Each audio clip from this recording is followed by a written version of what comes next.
अर्थी को कंधा देने वाले हो जाए सावधान।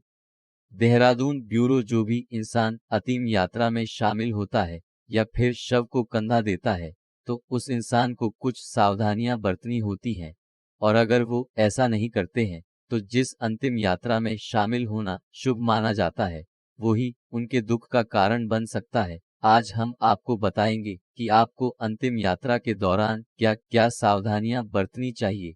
लेकिन इससे पहले आपको बताते हैं कि कैसे एक अंतिम यात्रा और शव यात्रा को देखने से आपकी सभी मनोकामनाएं पूर्ण होती हैं। कहा जाता है कि जब भी कोई शव यात्रा या फिर अर्थी दिखे तो उसे दोनों हाथ जोड़कर सिर झुकाकर प्रणाम करना चाहिए और साथ ही शिव के नाम का जाप भी करना चाहिए। शास्त्रों के अनुसार जो मृतात्मा संसार छोड़कर जा रही होती है वह अभिवादन करने वाले इंसान के तन मन से जुड़े सभी दुख और क्लेश हरकर अपने साथ ले जाती है। अब आपको बताते हैं कि एक अंतिम यात्रा में शामिल होने वाले इंसान और अर्थी को कंधा देने वाले इंसान को ऐसा करने के बाद क्या क्या सावधानियां बरतनी चाहिए। ऐसा माना जाता है कि जब किसी इंसान की मृत्यु होती है तो उसके दुश्मन भी उसकी अंतिम यात्रा में शामिल होते हैं, क्योंकि मृत्यु के बाद वो सभी मन मुटाव उस मृत व्यक्ति के साथ ही चले जाते हैं। लेकिन आप में से कई लोग ऐसे होंगे जिन्हें इस बारे में पूरी जानकारी नहीं होगी कि अंतिम यात्रा में शामिल होने के बाद उन्हें क्या क्या सावधानियां बरतनी चाहिए। हिंदू धर्म के अनुसार अगर कोई भी व्यक्ति किसी की अंतिम यात्रा में शामिल होता है और उसकी अर्धी को कंधा देता है तो उस इंसान को हर कदम चलने पर एक यज्ञ के समान पुण्य मिलता है और साथ ही उस इंसान को उसके सभी पापों से भी मुक्ति मिलती है।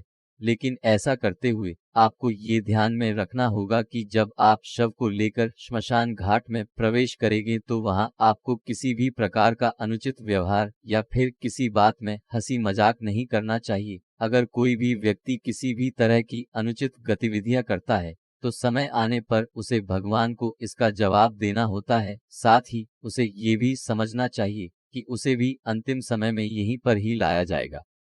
इसके बाद अंतिम संस्कार में शामिल हो रहे सभी को ये भी ध्यान में रखना चाहिए कि अंतिम संस्कार होने के बाद बिना मुड़े किसी नदी या फिर तालाब में कपड़े पहने हुए ही स्नान करना चाहिए और मृत व्यक्ति के नाम पर जल अर्पण करना चाहिए और ऐसा करते हुए बिना कुछ बोले घर की ओर चल देना चाहिए। इसके साथ ही आपको ये भी ध्यान में रखना चाहिए जब आप अंतिम संस्कार से लौट रहे हों तो कभी भी चलो शब्द का इस्तेमाल नहीं करना चाहिए, क्योंकि जब तक मृत व्यक्ति जीवित था तब तक उसका आपसे सीधा संबंध था और मरने के बाद वो व्यक्ति प्रेत योनि में प्रवेश कर चुका होता है, जिसके कारण अगर आप लौटते वक्त चलो शब्द का इस्तेमाल करते हैं तो वो इंसान प्रेत रूप में आपके साथ भी चल सकता है। इसी वजह से श्मशान घाट से लौटते वक्त आपको चलो शब्द का इस्तेमाल नहीं करना चाहिए। अंतिम संस्कार 5।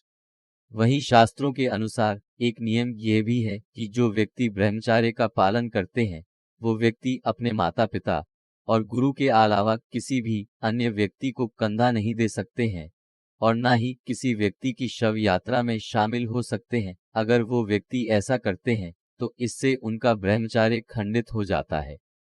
इसी तरह अंतिम संस्कार से लौटने के बाद सभी को नीम की दातून करनी चाहिए और फिर लोहा अग्नि जल पत्थर का स्पर्श करना चाहिए। दरअसल एक मनुष्य के भौतिक शरीर के अलावा पूजा से बने कई अन्य शरीर होते हैं जो श्मशान घाट के संपर्क में आने से दूषित हो जाते हैं और अगर आप श्मशान घाट से आने के बाद इन चीजों को स्पर्श करते हैं तो इनसे शरीर की अशुद्धियां दूर हो जाती है।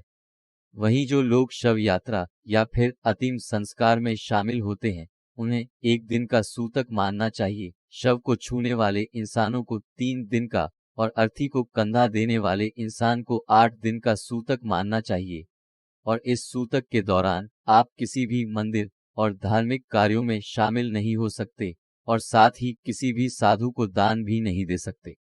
वहीं शास्त्रों में कहा गया है कि यदि हमारे घर के आसपास किसी व्यक्ति की मृत्यु हुई है तो हमें उस व्यक्ति की अंतिम यात्रा में भी जरूर जाना चाहिए और साथ ही जब तक उस इंसान की अर्थी न उठ जाए तब तक हमें कोई भी शुभ कार्य या फिर पूजा पाठ नहीं करना चाहिए। ऐसा इसलिए किया जाता है क्योंकि जहां पर शव पड़ा होता है उसके आसपास का इलाका नकारात्मक ऊर्जा से भर जाता है, जिसे सूतक कहा जाता है। इसी कारण कई लोग तो जब तक अर्थी नहीं उठ जाती तब तक अपने घरों का चूल्हा तक नहीं जलाते हैं।